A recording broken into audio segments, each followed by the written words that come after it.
how did you get here? How did you get to the brewery itself and going out and doing all this on your own? I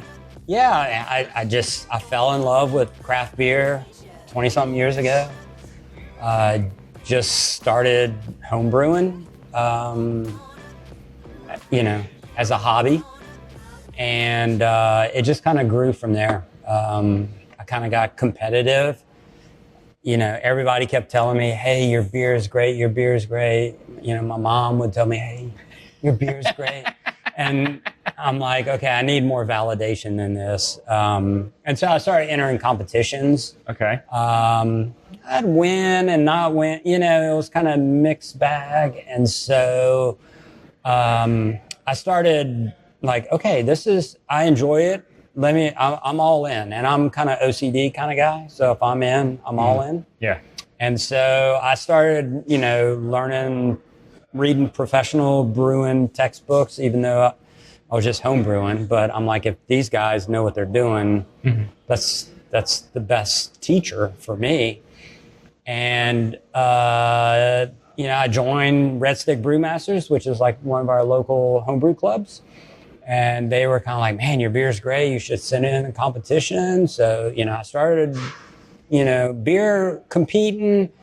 I'd win and not, like I said, win and not win. So I basically said, okay, well, why don't I just become a beer judge? And then before I send my beer in, I can prejudge it, and then I know if I'm going to win or not. I feel like it's kind of like cooking the books, so to speak. Yeah. You'd be the judge, the ultimate decider of the competition. Yeah. Although, you didn't judge your own. I couldn't judge my own, right. So in beer judging, it's all subjective and it's all blind judging, so nobody knows whose beer it is or whatever. Right.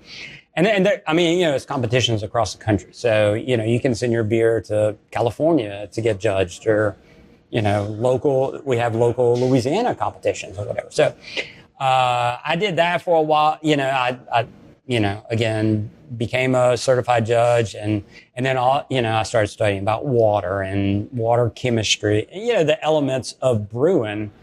And then all of a sudden I just started winning, bang, bang, bang, bang, and I was like, okay, I got this. You got to figure it out. I got to figure it out or whatever. And so, the goal was to open a brewery at some point. I have 2 kids. I was going to kind of wait until they got out of college or in college or whatever. And honestly, my wife was the one that just kind of pushed me and said, we don't have a lot of breweries. The ones that are opening, some of their beers are good, some are not. They're going to scare off the market. Your beers are great. You need to go ahead and open. I'll take care of the kids. Go do your thing. Wow. And so... That's incredible. Mm-hmm. Yeah, that was probably about 7 years ago. And took about 2 years to formulate whatever. And, we're 3 years in now. We had a year build out. So, we're pretty much 4 years old at this point, even though we couldn't serve the public for a year. And here I am. So what were you doing prior to this? I was a software developer. Okay. So software developer, so you at least knew the tech side of things, so to speak. Right. That, probably the reason why I gravitated towards brewing is it's all science. Right. And there's really little technical technology. Although now there is, AI involved and, PIDs and whatever. But that's what really attracted me, because I was doing, software all day long. That's really, I was 30 years I wrote software. I have software running across the country right now. Okay. I work for a couple companies and distributed. I actually have software running in different countries, Dubai and all over. That you've written? Yeah. Wow. Okay. And so, you do it and it just becomes boring, And so I would brew, right. Beer is fun though. Again, you brew beer and, your neighbors like you and your friends like you. You know what I'm saying? Like doing code, your neighbors are like, oh no, we're not going to talk to Keith. Nobody, he's the computer science guy. Right. They don't understand what I'm saying anyway. Right. But beer, they understand. Or at least they can appreciate. They may not understand the science of it, but they can appreciate the finished product. Exactly. So, I started gravitating towards beer, and again, my OCD, mentality, just found, post-COVID. Actually, we did our build out during COVID, which was really stupid, but, all the building materials were cheap. Yeah, exactly. It was so inexpensive to build out during COVID. Right. Yeah. Lesson learned. But, we were trying to time it, when everybody comes out of COVID, they're going to be ready to go. And, but we're here. So the first beer you made, were you doing a kit that you bought from somewhere, or was it all from scratch, from the ground up, out the gate? Like the very first beer? Yeah. Very first beer. Like the one you threw in the trash. And I did, because it was a kit beer. It was a kit beer. Well, I'll take that back. So I lived in South Carolina. My wife went to grad school there. And I met a guy. He was from upstate New York. He worked in a lab that my wife worked at. Upstate New York, they don't really have craft beer. They don't, so he said everybody would like cross the Canadian border and get Labatt's Blue. Okay. Which is horrible. And so you either had to brew your own, or that's what you would drink. Interesting. And so he went to school in Georgia, and they were lab mates and whatever. And so he basically bought me a homebrew kit for a Christmas present. And I need more friends like that. Yeah. And so he bought it, and I'm like, I don't know what to do with this. Like, whatever. And so okay, I'm going to come over. And so we brewed, and it was probably a pale ale. Honestly, I don't even remember the very first.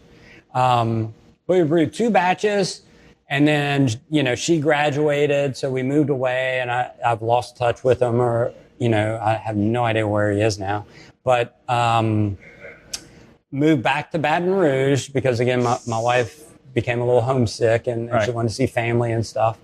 And so when I moved back, the company I was working for actually worked from home in Georgia and South Carolina. So I did the whole work from home thing before COVID made it cool. You were a remote worker. I was a remote worker for 20 something years. Yeah. I was a back end developer. So I didn't really talk to customers and stuff. They just had me do back end engines and whatever. I made systems talk to each other. And, if they called me in, something hit the fan. Something's not working. Yeah. So I didn't really do tech support. I didn't do stuff. So I could be wherever. And so as long as I had internet and electricity, I was good to go. Good, yeah. Mm-hmm. Okay. So I was remote developing. Well, then moved back to Baton Rouge. Well, my company is based out of Baton Rouge. So I'm like, great. I get to go in the office now. Did you tell them I'm moving back to DR? You're like, how long can I extend I know, this remote working? I know. I immediately went back, worked in the office, and it was fine. I can acclimate to whatever. But I enjoy just being remote and working alone, and in the computer world, it's nice. So, but move back. I have coworkers. Hey, Beer Friday. Okay, what are we doing? Okay, well, go get 3 beers nobody's ever gotten, and we're going to drink them after work. And that's literally how I fell in love with craft beer.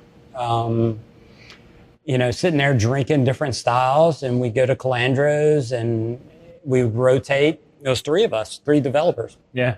And we would just rotate. And so, okay, it's your turn. Okay, go pick out 3. And so we're trying oh my God, I hate this one. Oh, I love this one, and it just really opened my eyes to what craft beer was about. And of course, 3 guys drinking on a Friday late, no telling how many. Right. It leads to great ideas. Great idea, which was mine, was like, hey, fellas, we could brew this ourselves if we want to. Oh, no, there's no way, And so I basically got them into home brewing, and it just kind of exploded from there. Okay. So your three buddies, are they in the business with you, or they No, hung up the hat no. or said, we're they're staying both home still software developers, Okay. Different companies. I still keep in touch with them. Yeah. After all these years, that's like 28 years ago. Oh, wow. Like, it's been a while. So like when you're home brewing Mhm. and people like that have had kits before, there's kind of this procedure, these steps to follow. But then when you get outside of that, like how do you even begin to know where to pick different things to add in the beer to give it flavor? How long to sit in this phase versus that phase, you know? Well, I mean, I homebrewed for 21 years. Oh, wow. So I literally, and again, I told you I got into competition brewing. Right. Well, you know, I'm reading forums and whatever, and these people have so much knowledge, and I didn't have that much. So I'm like, how can I catch up? Well, the only way I thought to catch up was to brew at least once, if not twice a week, every single week. And so how many beers are you brewing in a week at that time? At that time, Yeah. one or two. Okay, but like volume, like you're making like one single 12-ounce pour? 5 gallons at a time. What are you doing with all this beer? Well, again, the neighbors love me. So, So you're just giving out in big, we're Beer big Fridays. beer. Yeah, people come, Only 5 gallons a week, or 10 gallons a week if you're doing it twice a week. Right. That's a lot of beer. Well, and then you're entering a competition, you got to send 3 12-ounce bottles. Okay. Well, All right, what are you going to do with the 36 rest of it? Well, you're not going to dump it down the drain. So invite some friends over and we're drinking. And they're like, oh, wow, what is this beer? Okay, well, that's going to Kentucky for, you know, blah, blah, blah competition. And, you know, so we would just literally host Beer Fridays every Friday. Wow. Okay, well, before we keep going down the story, let's get into one of these beers in front of us. Okay. So how do you want to do this? Do you want me to? Well, I mean, no. I know they're 1, 2, 3, 4. 1, So 2, 3. Is there So a specific order? we're going to start with one. Okay. I think it's kind of interesting. I didn't realize this, but I mean, if you look at 1 and 2, they almost look identical. I was going to say they look identical except for like the ring at the top. Yeah. Like this little ring right here Yeah. at the top is slightly. Yeah, and don't mix them up because they're very Oh, geez. different beers. Okay. Yeah, I think They're that very might different? That might be your number 2. Yeah, this was the number 2. Yeah. How are they different? The colors are like dang near the same. Anyhow, Yeah. okay. Like these, yeah, I get that. That's Right, different. right. You know? But all right. So what is this first one that we have? Okay, so this is Narrow Path Pils. This is a Czech Pils, Okay. which technically is not a style anymore because the Pilsner didn't originate, so they don't really call them Czech Pils. They call them Czech Premium Lagers. But Okay. everybody knows it as a Czech Pils. It's a Czech Pils. Okay, got it. So profile, it's supposed to be clear. It's supposed to be super light. You're about 4.7 to 5.2 ABV. So it's not super strong. When you're talking about Pilsners, you have German Pils and you have the Czech. Okay. So a German Pils is going to be more hop forward. It's going to have more bitterness, more bite to it, more hop flavor. The Czech Pils is more subdued. So it's more balanced with the malt and the hops. So you're still going to taste hops. You're still potentially will smell a little of the hops. You're going to smell malt though. Yeah. Because again, the Czechs are more about balance then. And so this is actually one of the first beer styles that we actually ever put out. And nobody else had a Czech Pils on the market. And I thought this is the perfect beer to introduce people Yeah, to what you are. to what I am Yeah. and whatever, because it's a style that you don't really see. Now everybody's brewing Czech Pils, but Okay. so cheers. Well, cheers. Thanks for Yeah. having us out here, man. Absolutely. Oh, it is balanced. And you're talking about light lagers. Well, Right. this is a light lager. This is delicious. It's like very easy to Very drink, easy to which drink. makes sense because Yep. it's on the lighter end. Yep, absolutely. So okay. But a very old beer style. Still, people brew it today. I'm trying to think of the commercial examples that are Czech Pils. There's a couple that we get here. But just a wonderful style. Super easy drinking. Usually, again, we're craft here at Agile. we're a manufacturer, so we cannot actually serve anybody's beer except our own that we manufacture. Okay. So that's the law. That's Louisiana law. Right. If you're a microbrewery, you operate as a bar. That's like Cypress Coast. Yeah. That's why kids cannot go in there. It's a bar. But here you can because we're technically not a bar. We're a tap room. I know. I mean, it's goofy, but, that's Louisiana laws. Lovely Louisiana laws. Yeah. So you can, but you're only serving one product. But I'm not allowed to serve anything unless I manufacture it. Right. So I can't serve wine. I can't serve hard liquor. I can't serve, unless it's made on the premise. Unless it's made on the premise. And even then, you can't do a brewery and a distillery at the same roof? Brewery, distillery, there's some tied house laws, and no, you cannot. Okay. I can do a winery, though, and I can do mead, and I can do cider. If you do cider, it's the same license as the winery.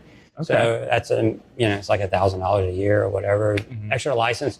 You have to partition your brewery into here's for wine and here's for you got to have a clear, distinct difference. Okay. Different tax revenues. So they want to make sure you don't mix it up. Oh, you got to track all the sales and everything differently. Yeah. So you come out with this beer out the market, and when you opened Agile, was it just this beer only? Or did you come out with multiple? Like, so when you're launched, what were you launching with? Obviously this one. Yeah, we actually launched with a dry hop version of this beer. Okay. So dry hop is a process where you brew the beer and then you introduce more hops to it. Mm-hmm. So it's called dry hopping. Usually you use hops during the boil, and that's how you get like bitterness and flavors and aromas. If you dry hop, you basically just get aromas. You don't get any of the other characteristics. Okay. So it's called an Italian Pils, which, I thought most people didn't understand what that was, but there was an Italian brewery that took a Czech Pils and dry hopped it. Okay. So that they call it an Italian Pils. But it literally is a dry hop Czech Pils. Okay. And so this is called Narrow Path. The original beer we released was Alternate Path Pils. So it was the dry hop version of this. We kind of served this after we released it, and everybody was like, oh my God, this beer is so good. It is very, yeah. Like, it's so easy to drink or whatever. And so we kind of, we're agile, so we changed. Right? I mean, that's the whole point of the name. Got it. Okay. Quick change. So going into the name, the change in the name of the beers, what was the thought behind the initial name, and then why the change? Well, the name of the beer, name of the beer. Yeah. Well, because it was two different beer styles. So Alternate Path, and then Narrow Path, meaning this is the original style. So there's actually hidden meaning. That's what I'm trying to get at. Like, what are the hidden meanings here? Well, and I thought you were talking about maybe Agile. So I did Agile software development for 30 years. Okay. That's actually a method of developing software. That's a method of development. Uh-huh. Okay. You can do that Agile. So what is the method? Agile is like small team, quick iteration. Okay. Builds higher quality software. So I think Microsoft kind of invented it like back in the 90s or 2000s or something. And then it just became huge. Somebody wrote the Agile, the manifesto, and all these companies started following it and whatever. And so it's basically at the premise, it's smaller teams because Microsoft was huge. The Windows team had thousands of people, and this guy's not talking to this guy. And so they whittle it down, and you got, okay, this 5-person team is doing, this dev, and these 5 people are doing this. And then you have meetings kind of constantly, but you're doing meetings so everybody kind of cross collaborates and everything. And that's the Agile method. And so you said, let's just do the same thing for the brewery. Well, I mean, craft brewing is, usually you're small. Sam Adams is big. Right. Budweiser is big. If you're talking, so in those terms, yes, we're very small. We're constantly changing beers and whatever. So I thought Agile Brewing is the perfect name because it defines craft beer. Yeah, and it gives, it's kind of in your name to change the lineup. And that's why we release a new beer every Wednesday. Yep. We're constantly changing. Again, we don't have the beer culture in Baton Rouge that you have out West Coast, East Coast, or whatever. Mm-hmm. We're always months and months behind. So, we put beers out and it's education. We have to teach people what we've done. This episode of the Patty G Show is brought to you by Cortex. Cortex is the trusted technology partner for small businesses across Louisiana, delivering managed IT, cybersecurity, and smart strategies to help you leverage AI without the confusion. I mean, aren't we all confused by AI nowadays? As a locally owned company, we understand the challenges Louisiana businesses face and provide tailored solutions that keep your operations secure and efficient. Whether you're looking to strengthen your cybersecurity or explore how AI can give your business a competitive edge, Cortex is here to help. Be sure to mention the Patty G Show and receive a free cybersecurity risk and analysis to see where your business stands. Yeah, so how have you embedded that in the products that you make, the tap room that you have in here, and just your whole path? We met at the St. George golf tournament, right? Mm-hmm. So I was able to see you out there and learn about the brand. Is that kind of your roadmap for educating the public on, hey, here's different options in the craft brewing space? Yeah, it's just getting out there, get your product out there, right? So I do the golf tournaments. Sure, I'm giving out a couple cases of beer. Beer's cheap for me. You know what I'm saying? I'm a brewer. The guy who makes it. Right. I didn't go buy it. You know what I'm saying? So, yeah. And then I'm very selective on the styles that I usually serve out there. And so I'll serve narrow path just because people, what's the lightest thing you got? That's what they'll come up. They're out there, especially during we were in April or something. It was cold and rainy that day, actually. Yeah. It was weird. You brought your April beer. I know. But then Louisiana said, hey, we're Louisiana. We're not going to give you, we're going to give you like February weather. Right. Yeah. It was fun though. That was all the golf tournaments are usually fun. But I try to bring a spread. So, you have some beer drinkers. I only drink dark beers. They won't touch this. Like this light beer, they won't touch it. You have other people, that's all they drink is light beer. So I usually, when I do the golf tournaments, I try to bring a spread. And so something light, something dark, maybe a sour, and maybe something hoppy. I like it. Yep. So we'll move on to the next one. Okay. Or I guess, we'll move on to the next one and then I want to get the history of actually getting out there to distribution and selling it. But so what do we have here that was almost identical to the first one? Okay, this is Busted Logic IPA. Okay, they're not the same. They're not the same. So you can smell them. As soon as I brought it forward, I was like, wait, that's the totally different aroma. Exactly. So, you're smelling the hops. Mm-hmm. Again, I talked about dry hopping. This beer is dry hopped. Okay. So after I ferment the beer, I actually add additional hops.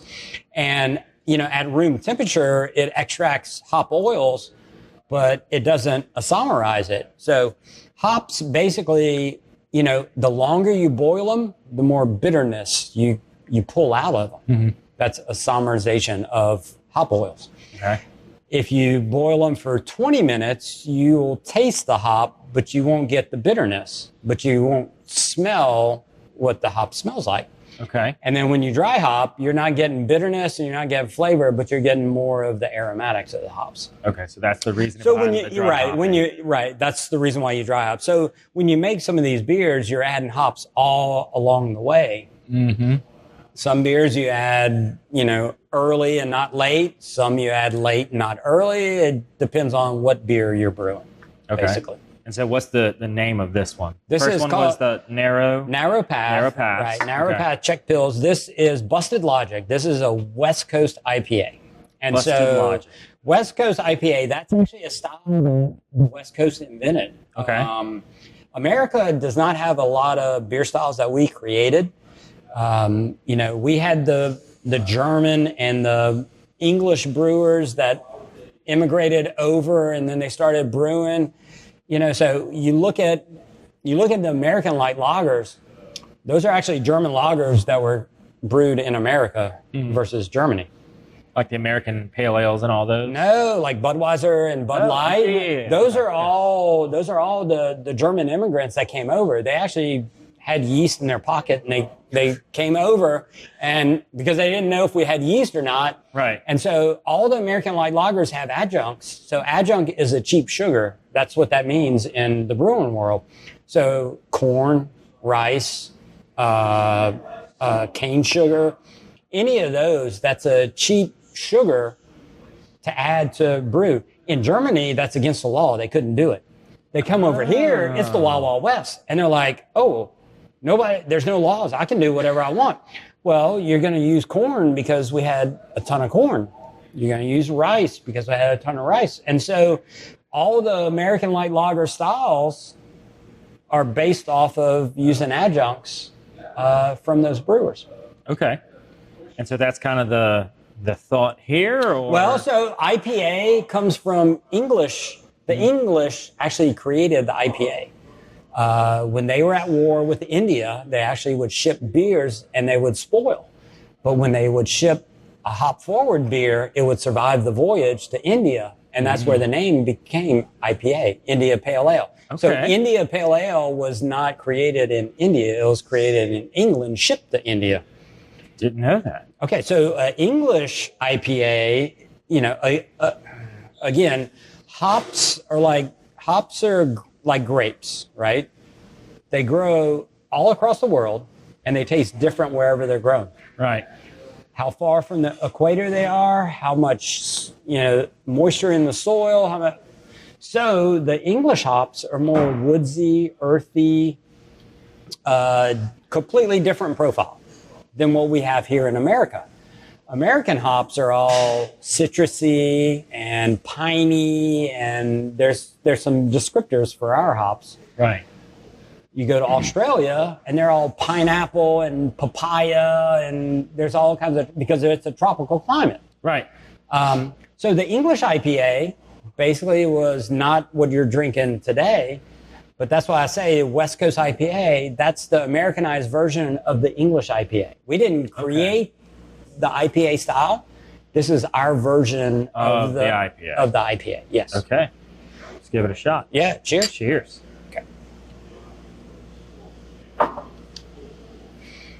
Okay, so, a little more bitterness than... Yeah, but it's still so good. Well, it's smooth. It's very... it's like non-IPA. And this is a 7% beer. Which is crazy. Right. Because as a brewer, you're always trying to create balance. And you create balance by sweetness and bitterness. And if you have them perfect, people can just like drink, and they don't know what's going on. Right. Which then gets you to say, oh yeah, here's a case of what you've been drinking all night. Try this again in the morning. Right. So yeah, West Coast IPA. It's supposed to be bitter forward. Mm-hmm. So there's a little bite you're going to get on the middle of your tongue. Yep. And then you're going to taste the hops as it finishes. When you're judging a beer, there's 4 points. You go tip of your tongue, mid palate, back of your throat, and then the follow through. So when you're beer judging, you actually have to swallow the beer. Wine people, they can swish and spit. Mm-hmm. Coffee people can swish and spit. If you're beer judging, you have to drink. That just sounds terrible. I know. That's why I signed up for it. That just sounds awful. So I'm assuming then you can only judge so many rounds before they say you're out. Absolutely. Your taste buds are shot. Right. There's a cap. There is a cap. Yeah. Usually, otherwise, you'd have all these really, really great results. It's like, well, if you were in the first half of the competition, we really... The scores kind of skew as they get old. Exactly. Yes.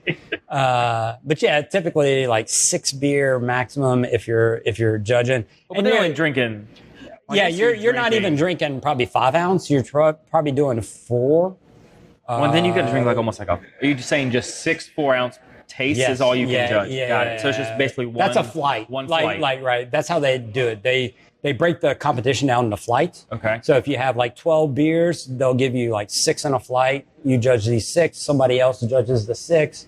You pick your top 3. They pick their top 3, and then somebody else gets to do the 6. Yeah. So it kind of whittles down, right? And that's how they do beer competition. But to your point earlier about somebody who drinks a dark beer will not touch a light beer, and vice versa. How do they find a balance within the judges, or do they just put judges who like dark beers in the dark beer category, judges like light beers in the light beer category? Is there a separation between the judging between the different types of beers? Well, as a judge, you can actually say like, I cannot judge wit beers. Okay. I don't like them. I hate them. And then they'll not give those to you. In other words. Okay. So, but again, as a beer judge, like I can drink every single beer style. Like sour, like anything. It doesn't matter. So when you're judging this, is it a ranking system or is it a point awardance? It's points. Okay. Yeah. So 50 points per beer. Per beer? Mm-hmm. What are you judging on? Well, appearance, aroma, mouthfeel, overall. I mean, there's like 5 or 6 on a score sheet, and you basically go down. And so beer judging is more like, okay, this is a West Coast IPA. The BJCP committee has said, okay, a West Coast IPA is this range of alcohol, is this range of color, is this range of flavor, and they define it. And so when you're beer judging, you're actually tasting it. So it's kind of like a dog show. Like, you're looking at 2 Jack Russells and you're like, they look identical, but then they have to pick the winner, right? Like, oh my God, the tail is. You got to really look at them. You got to right, and that's how beer judging is done. Welcome to the brand new Falaya mobile app. We took all the same tech that's helped hundreds of people sell their homes themselves and packed it into an easy-to-use app for your phone. When you download the Falaya mobile app on either the Apple or Android App Store, you'll immediately be able to see the power of this game-changing tool.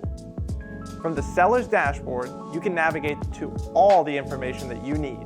We intentionally separated everything into key groups, such as tasks to be completed, buyer leads for your listing, and contact information for everyone involved through closing. When you get an offer on your property, you can simply review and respond all within the app. No matter where you are in the world, you'll be able to monitor everything that's going on with your property from listed to sold. It's truly the power of Falaya in the palm of your hand. Download the app and see for yourself. Falaya, it's real estate reimagined. So they give you all the same West Coast IPAs. Right. But it's not so much. Here's this 4 very different flights. No, you're doing here is IPAs, and you have 3 American IPAs. I'm saying West Coast, but that's an American IPA. Okay, categorically. And then you have double IPA. That's actually a style America created. So when you look at the American styles, they're all from England, Germany, Belgium. Everything that we created is more hoppy, more alcoholic, more everything. Because America, like that, literally America. That's it. We got to be more of everything. We got to be over the top of everything. Absolutely. No, I understand. Look. It's with our July 4th holiday, everybody goes all out, right? So I understand. And being America, we want to pack the punch. We don't want coffee. We want tea. We want coffee. We want to really blow it up and really hit you in the mouth with everything. Well, it's kind of like whoever, I don't even know where coffee originated. Colombia, South America, whatever. Who created espresso? Italians or whatever? That's kind of the same thing. Yeah. Like America would just amp it up. Like that's how we do it. Yeah, we're you did a good start. That's a good, beginner's course. We're going to turn the volume up. No, yeah. If you look at IPAs, the English IPAs are like 5%, 5 to 6. Mm-hmm. Americans can go to 7. So. Just a little bit more of a splash. Again, more hops, more everything. Yeah. So you get these beer. How many did you actually launch with when you first opened Agile? Well, launch as in the tap room or distro? The distribution. Distribution, 2 beers. Because we actually started distro and beers before the tap room was open. Okay, so walk me through that whole logistic piece of being able to distribute before you have a tap room. Well, so as a brewery, you have federal guidelines, you have state guidelines, you have local guidelines. Right. So, which now you're in St. George, so your local guidelines are yet to be created. I'm sort of in tune or whatever. They're not at the point that they're not worried about. They're not worried about. So I'm not worried about them. They're not worried about me. But so we had our federal permit and we had our state permit. Yeah. What we didn't have was our local permit, which is the liquor license to sell out of the tap room or to-go beers, right? But we had our state and our federal, which said we could distribute our beers. So we actually started distributing beers before the tap room could actually open because we were waiting on state fire marshal and right. There's like a laundry list of inspection. Oh yes, and so yeah. So, but how are you developing the relationship with a distributor without being able to bring them in, or are you able to bring them in and say, here's some samples to try? Like, how does that process work? If somebody's looking to begin this from the get-go, what are some things you found successful and some learning lessons? Well, so the landscape is completely different now. Okay. When we opened 3 years ago, the laws were you could not be a brewery like us unless you sign a distributor agreement. Okay. So you could not exist, period. Unless you distributed beer through a distributor. Well, because we're a manufacturer, we have the license to distribute beer. You can't declare yourself as a manufacturer, hey, I'm not going to distribute. So you have to manufacture and you have to distribute. You have to have an agreement with a distributor to actually get your license. To manufacture? To manufacture. So you got to sell them on the idea of what you're going to Well, you have to get a distributor that says, hey, I know you're not open yet. I will carry your beer when you open. Got it. Okay. Sign. Got it. And then they're like, okay, now you can open. Take that. Now you can open. Yeah. That's how that works. Now, the laws have changed and you can actually do self-distribution. Right. So self-distribution, there's no middleman there. You don't have to worry about signing an agreement or whatever. And there's a maximum, but not a minimum that you have to self-distribute. So you can be really tiny and self-distribute. The license costs more than manufacturing license, but I mean, if you got the money, then you can do it. And so I mean, what are the pros of self-distributing versus the cons? I mean, obviously there's no middleman, so they're not taking a markup, they're not taking a percent, but you still have to have a team in place to actually deliver the products. You have to develop the relationships with the displays. You got to go in there and basically buy your shelf space, right?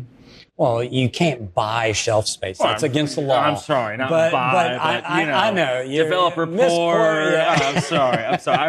This is not. That's against the law. This is not legal advice. This is not legal advice. Yes, you cannot. No, but that's the battle right now. Small craft, big beer. And so, you talk like Budweiser, Miller Coors, all those guys, that's big beer. They have the shelf space. They're not giving up shelf space. Right. So how do you Somebody's got to.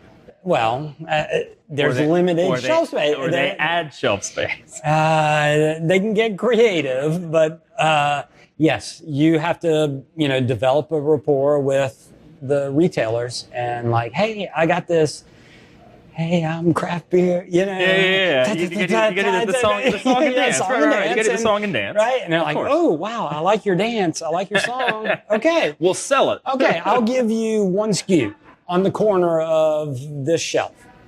Okay. If you do well, maybe you'll get another SKU. And a SKU is a beer. Yeah, right. A beer. Right. And because obviously they're cycling out those that don't sell. Retail is in the business. They're moving product. Moving product. Yeah. So if something's not moving, they're not interested in carrying it. Yeah. So, they're looking for the next American Idol. You know what I'm saying? Like that's your tryout. Yeah, exactly. And I mean, I'm proud of all our beers. I'm like, I'll bring you whatever you want to try. All our beers sell. Like there's never been a beer that we put out that doesn't sell. And so you developed that relationship with a distributor, and they said, we'll buy your beer once you manufacture it. Yeah. So I originally started with Pelican Craft. They have since closed, but when we opened, that's who I had signed with, and they were the only independent beer distributor in Louisiana. Okay. So in Louisiana, you have like all the big beer, like, you know, Mockler is InBev, which is Budweiser based. Crescent is Miller Coors. That's the other camp.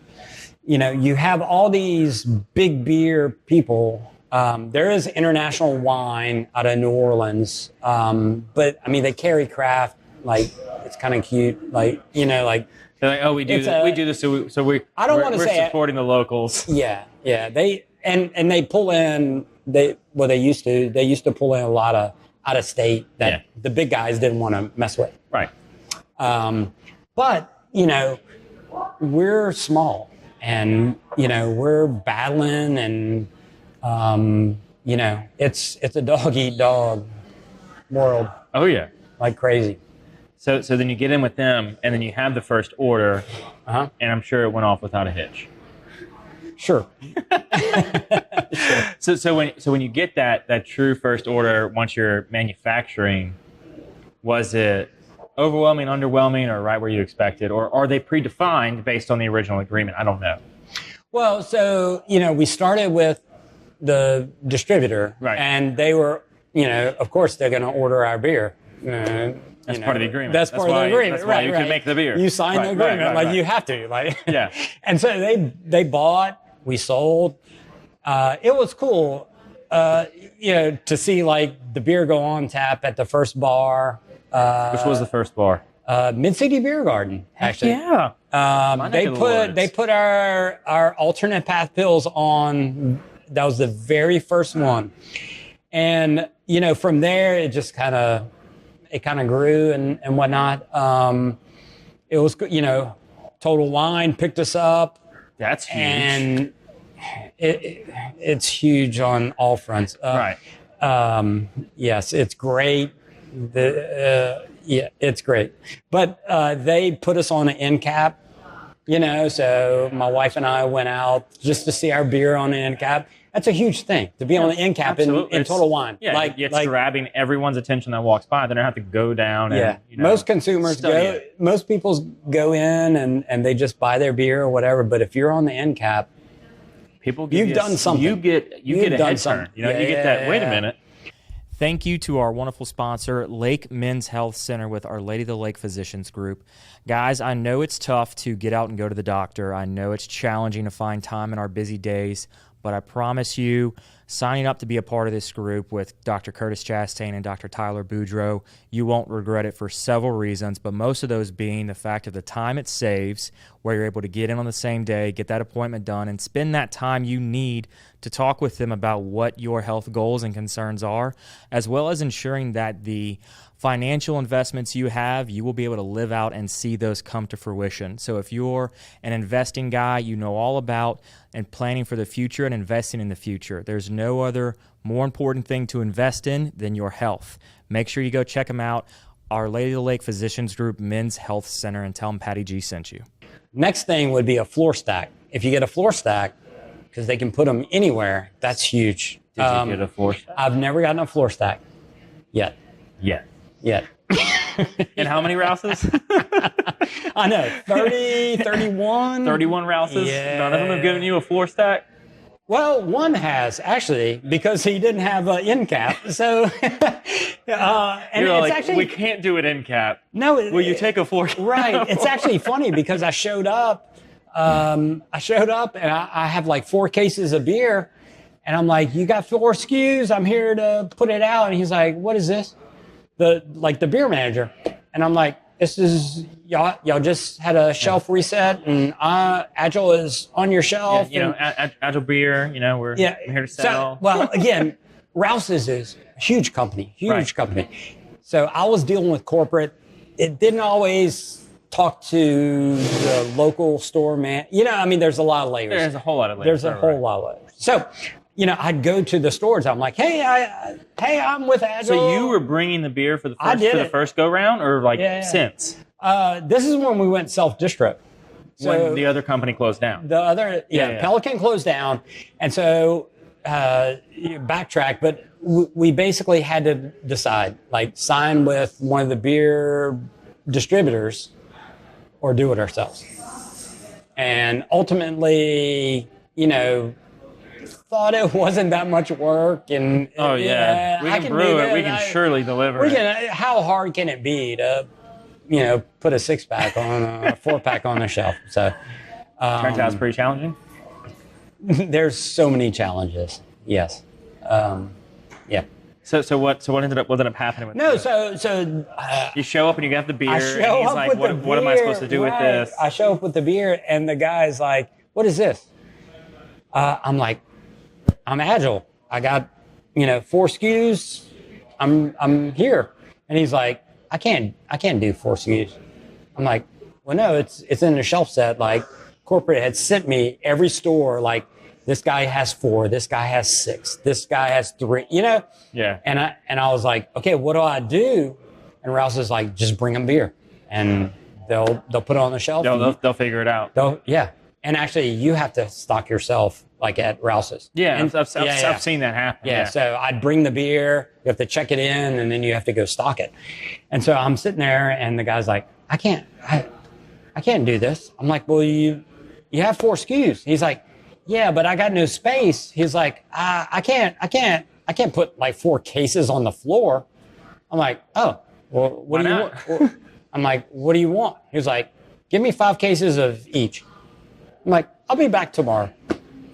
So you went from 4, a case of each SKU to 20.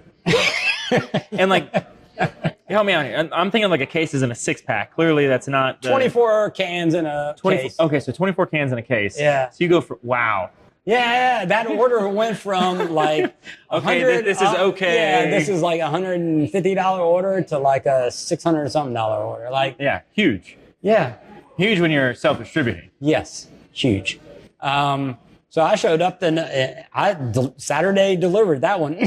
You're like, I will be here first thing tomorrow. I'm like, you're going to be here? He's like, no. I was like, put it in the notes. I'm coming tomorrow. So I went back with my 4 cases and I brought them and they floor stacked them. And that's in Slidell, I want to say. It's North Shore. Yeah. Somewhere.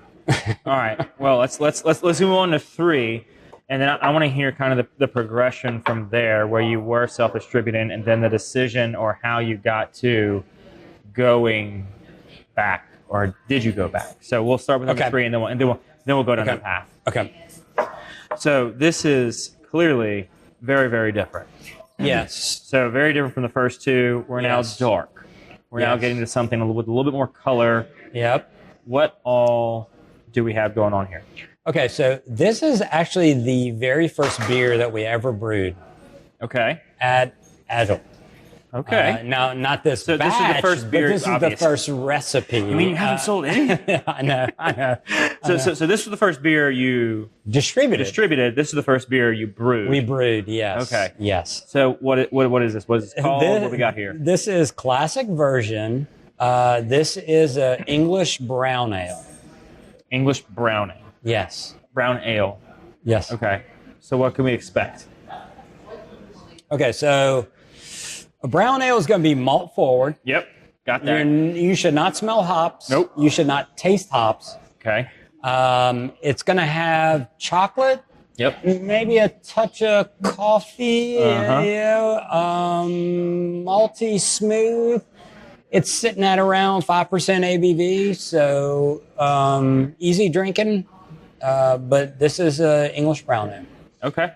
When you're in England, this is what they're going to give you. Well, as a house. They do a North English and a South English brown. Depend where London is where they denote the north-south.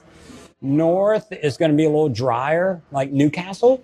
If you had Newcastle, Newcastle is a North English brown ale. This is more like a Southern, so it's going to be a little fuller bodied. It's going to have a little more,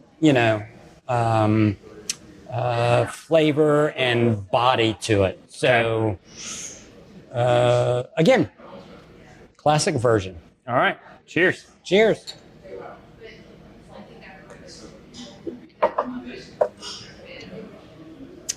Yeah, the coffee is strong for me on this one. Okay. But it's still not like nothing's biting me. Are you coffee or tea? I'm coffee. You're coffee? I'm coffee. Okay. All day. Mm-hmm. Absolutely.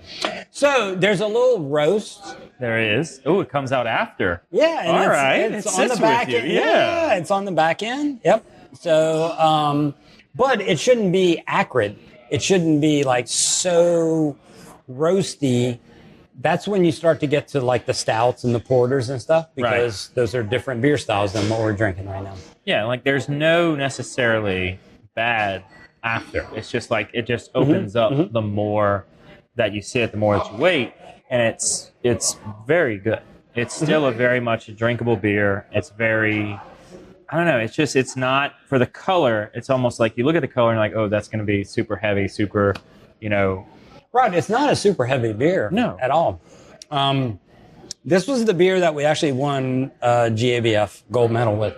Okay. So 2023, we, all the small breweries are trying to, get some name for themselves, and the best way to do it is win some competitions. So we sent this beer in, and really surprised. It took gold medal, but we won with this beer.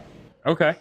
So first beer brewed, first beer distributed. Mm-hmm. We were right in the middle of you kind of delivering yourself, being self-distributed. Yeah. At what point did it make sense to flip the switch back? Well, no, are you still self-distributing? We're still self-distro right now. Okay. Yeah, absolutely. So then how is it going? Are you still doing the Saturday morning delivery? I'll do a Saturday morning every now and then. I have one of my bartenders that's helping me on Fridays, which has been astronomically helpful. He's from New Orleans, so he knows all the bars and stuff. And so we have a bunch of New Orleans accounts, and New Orleans drinks a lot. They drink a lot. Yes, they do. No matter what. And so we just deliver beer. And so are you delivering kegs? You delivering cans, bottles? What are you delivering? Kegs and cans. Okay. More kegs than cans right now. New Orleans, they want it in there. They want it in their Go Cups. Yep. Yeah. Everybody has a to-go cup. But so you're delivering on tap and not necessarily heavy cans right now? Or? Right. We're not heavy cans. Again, because my schedule has kind of I used to be able to deliver 5 days a week. Now I'm 2 days a week. I'm brewing the beer. I'm, packaging the beer. So it's all you. It's me. It is me now. So I had to kind of cut back, and we can't really supply all the cans cans are labor intensive. You're running the can, you're packaging the beer in a can, and we hand label them and hand everything. So it's labor intensive at this scale. At this scale, yes. Right. So I did a tour of Coors Brewery. My brother-in-law works for them as a mechanic repair guy with the gauges and all that stuff. And so we got to go and do this tour, and seeing their can packaging facility was just, it was wall-to-wall conveyor belts, millions of dollars, floor-to-ceiling conveyor belts. Right. Like we're watching beer come down this conveyor belt and go over there, and then you're watching it get filled and palletized. I'm like, this is insane. Right. And he's like, yeah, see, my job is to make sure all these machines keep going. right. But it's at this level, you don't have that facility here. You don't have that level of production. You don't have that level of equipment. To your point, millions of dollars to build that. Right. All of your stuff is super labor intensive. Well, that's why craft beer, it's handcrafted. Right. It's right. And there are humans touching the beer or whatever. When you start getting very industrialized, it kind of takes that away. Yeah, it just becomes all right, how can we multiply this recipe to achieve a certain output of product? I mean, because they got vats that are like 2 stories tall. Right. Like, it is crazy. Well, and that's the challenge as a craft brewery. Even Sam Adams, they got so big, they redefined what defines a craft brewery, because they used to be a threshold below what they were capable of. And they actually redefined it because they didn't want to lose Sam Adams as a craft brewery. They're like, these guys are not like Budweiser and whatever. They're still craft because they're creating all these crazy styles and doing craft beer. So I can't even remember what the millions of barrels a year you can still be defined as a craft brewer. So you're under that number, or have you know? Oh, yes, we're under that. Yes. Yeah. So like for perspective's sake, what are y'all looking at on an annual basis from a barrel production or a production volume for gallons or whatever unit of measurement? So most people don't know. So barrel is 31 gallons of beer. Okay. So if you're talking about whiskey, it's, I think, 55 gallons. Wine is 45, so everybody has different. Beer is 31. We're taxed on barrelage. So that's our denotion. 31 gallons. We have a 15 barrel brew house, so we can brew 450 gallons at a time. At a time, okay. At a time. And so that's, basically 15 barrels of beer. To put it in perspective, 450, I think, I can't remember how many ounces that is, but I think it's like 3,500 pints. Okay. Or something. So if you imagine people grabbing a pint of beer at the tap room. Yeah, 1, 2, 3,500 of those at a time. At a time. Yeah. Okay. And so then for perspective, what's a Sam Adams? Like you said, they redefined it.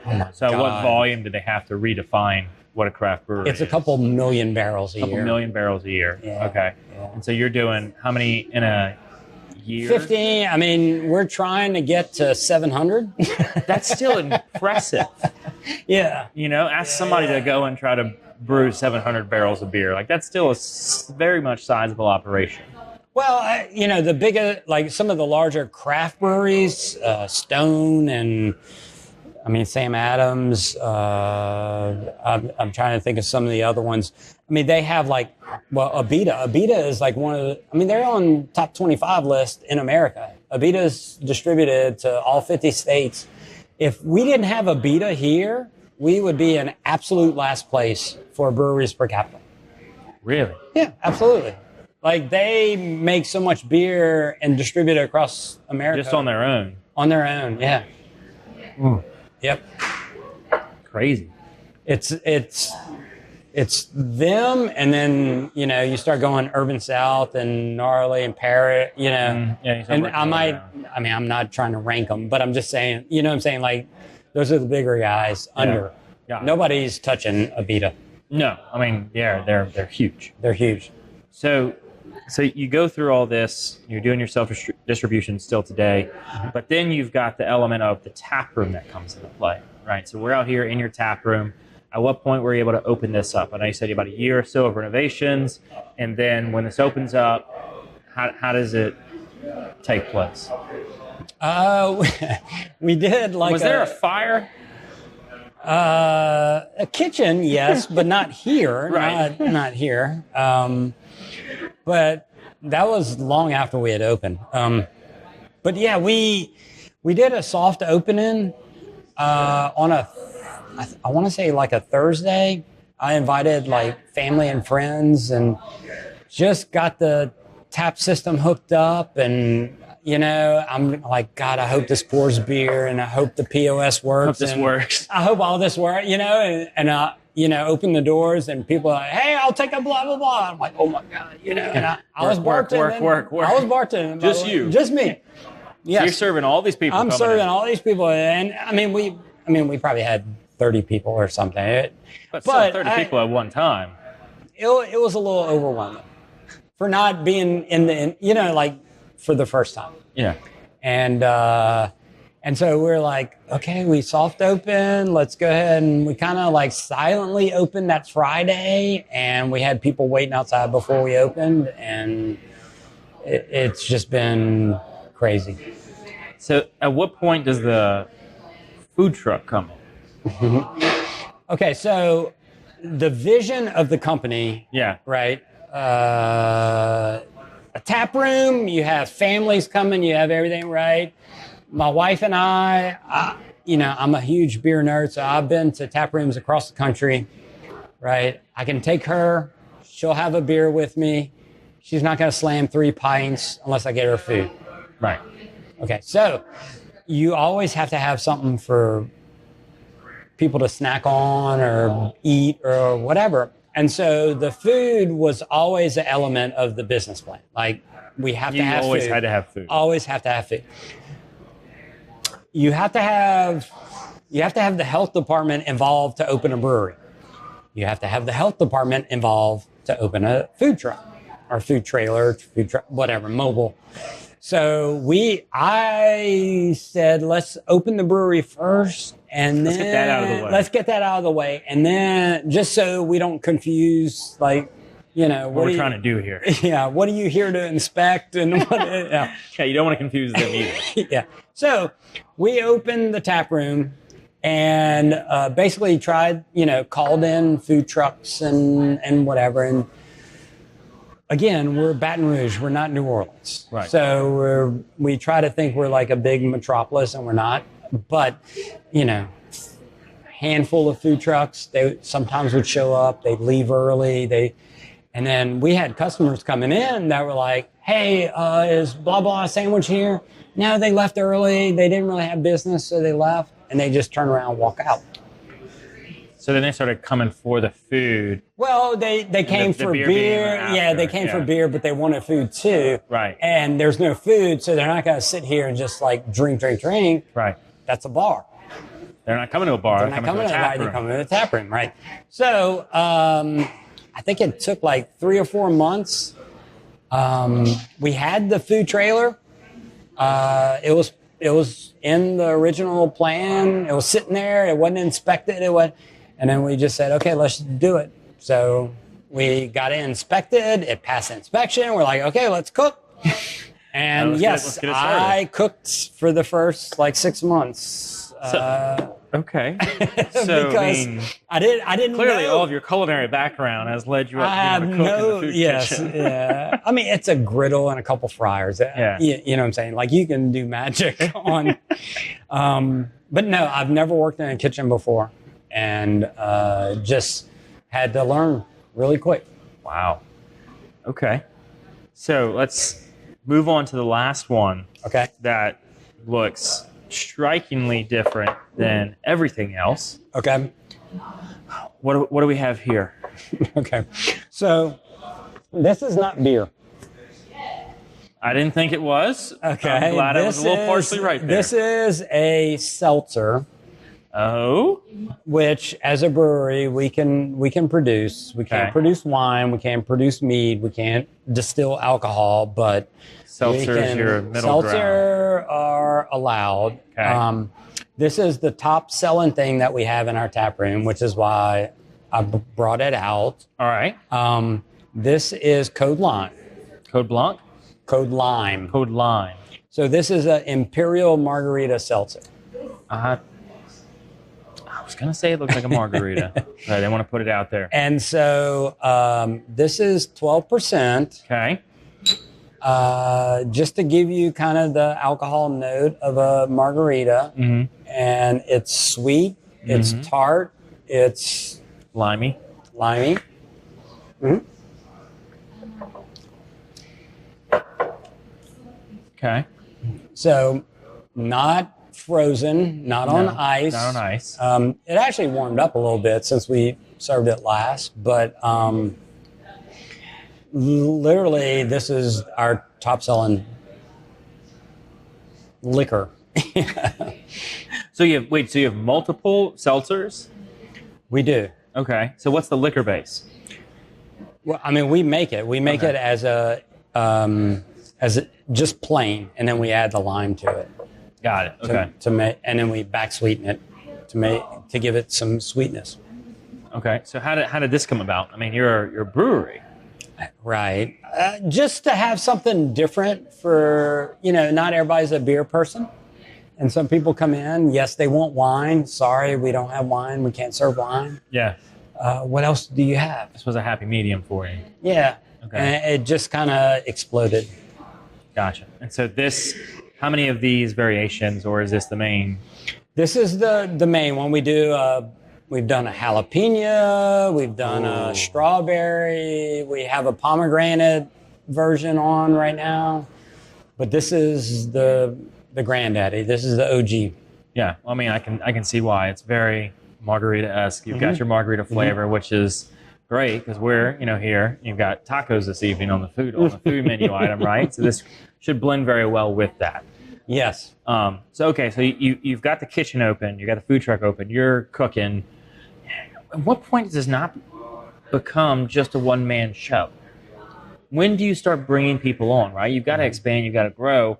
At what point did you recognize this is too much? Well, so I was the original bartender for opening day, but I had 2 bartenders that came on board.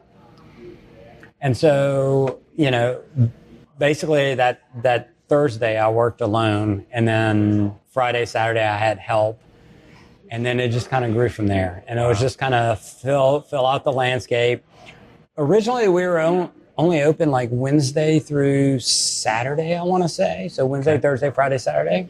And then we added Sunday. And then, we added Monday, Tuesday. And so, we're open 7 days a week now because, again, the food brings people in. Yeah, and we had fans of the food and whatnot. And, again, it kind of dictated our hours where, we used to be open, I think, like 2 to 9. Now we're 11 to 9 because we have a lunch crowd. Yeah. So every day of the week. I love it, man. So we'll continue to enjoy these, but we kind of gotta make sure we wrap up before the supper crowd gets here. So to kind of start wrapping up the show, we do have a set list of questions that we ask every guest that comes on. Okay. The first one is, what is something you did as a kid you wish you could still do today? Wow. As a kid that I would say sprint, because I've had so many knee surgeries that I can't sprint anymore and I miss it. Yeah. Full speed, wide open. Yeah. I used to be so fast and now I can barely run. My orthopedic was like, you don't jog anymore. You're done. So, yeah. Oh man. So you've gone from being in tech, being in coding, to now selling beer, food, and seltzer. Mm-hmm. What are like 3 lessons that you kind of learned along your journey thus far? Oh, wow.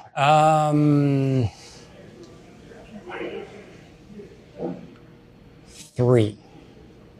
There's been a lot of lessons. A lot of learning opportunities, I'm sure. Go with your gut. I always said, these different beer styles, even though people don't know them, they're good. And if I put it out in front of them, they'll drink it and they'll like it. So we're kind of known as like that brewery that introduces people to new styles they didn't know. Yeah. And that's one of my favorite things is somebody comes in and they leave and they're like, oh my goodness, I've never had a Belgian triple before. And it's my new favorite style. Right. So that would be 1. 2 is, don't believe any of the negative. No matter how good you are, you're going to have people that don't like you.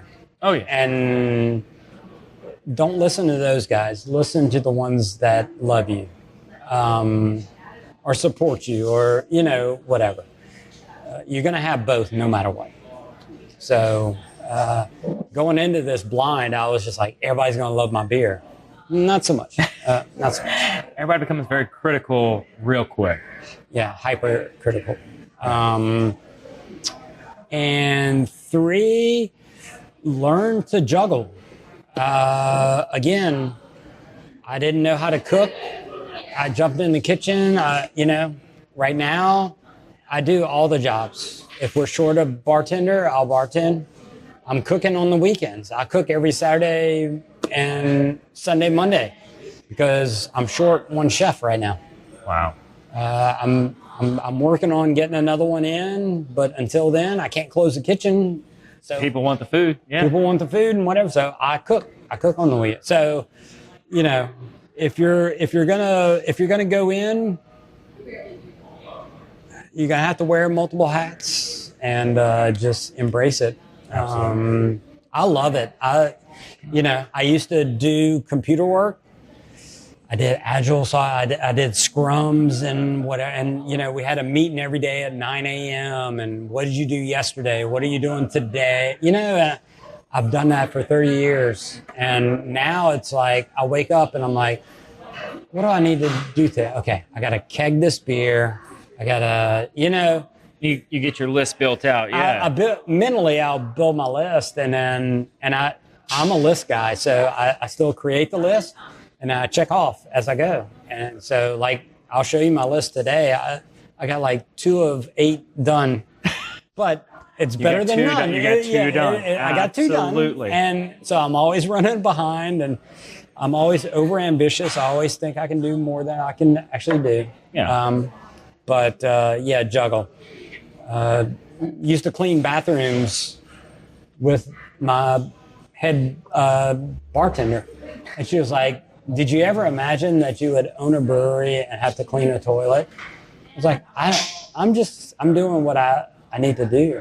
Yeah, you're doing what has to get done to keep it going. Right, absolutely. I love that, man. Just being able to, roll your sleeves up and get down and dirty. Mm-hmm. It's what every entrepreneur really needs to do at the end of the day, especially when they're first starting out or don't have a team that has the capacity to handle everything. And your workers actually appreciate that. If they love seeing you with them. Seeing you with them, right. That's a completely different persona as you're standing back, hey, go do this, whatever, versus you jump in and you're working with them. Right. That's huge. No, 100%. Yep. So what is something that you love about Baton Rouge? The culture. I'm Primeaux, Primeaux. I'm Cajun, through and through. So, born in Lafayette, grew up in Baton Rouge. We have the greatest culture of any state in the country. No doubt. Best food.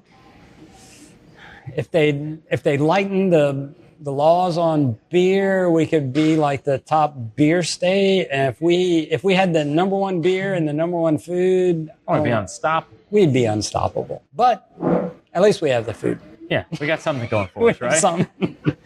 So, Keith, for the final question, what can I do to help you? Get the name out. Again, we're open 7 days a week. Breweries are all about volume. We're making product. The more we sell, the more money we make. So right. It's very easy economics. Not complicated, right? No. Okay. I know between Jay and I, we can definitely consume enough Agile beer to not necessarily keep the brewery afloat, but we'll do our darn. Look, last weekend or the weekend before, we had a golf tournament that finished up here. Oh, they finished and everybody came here? Yeah, everybody came here. That's packed dangerous. the place. That's dangerous. It was a wonderful, wonderful day. They were ready to drink and eat and everything. So I love that. Yeah. Well, man, thank you so much for welcoming us in your tap room. You've got quite a lively tap room behind us, so we'll go and enjoy some more food and drink. I told you the supper crowd's coming. I know. I see them. They're walking around the corner with a shift menu. They're like, "Hey, man, it's your time to work your shift, Keith." Yeah. So, man, thanks for coming in and sitting with us and sharing us your story. Really appreciate absolutely. it. Yeah. Thank you for cheersing with me and having some good drinks. This is exciting. This is good. So, thank you. You're welcome back anytime. All right. So, thank you, everybody else, for watching or listening, whatever platform you're consuming us on. I really appreciate it, and the guests do as well. If you're not aware of what Agile Brewery is, or you've never had a beer, I encourage you to try it and check out your local Rouse's or bar that carries the certain beers within there. So thank you all so very much. It's been the latest episode of the Patty G Show. We'll see you next week.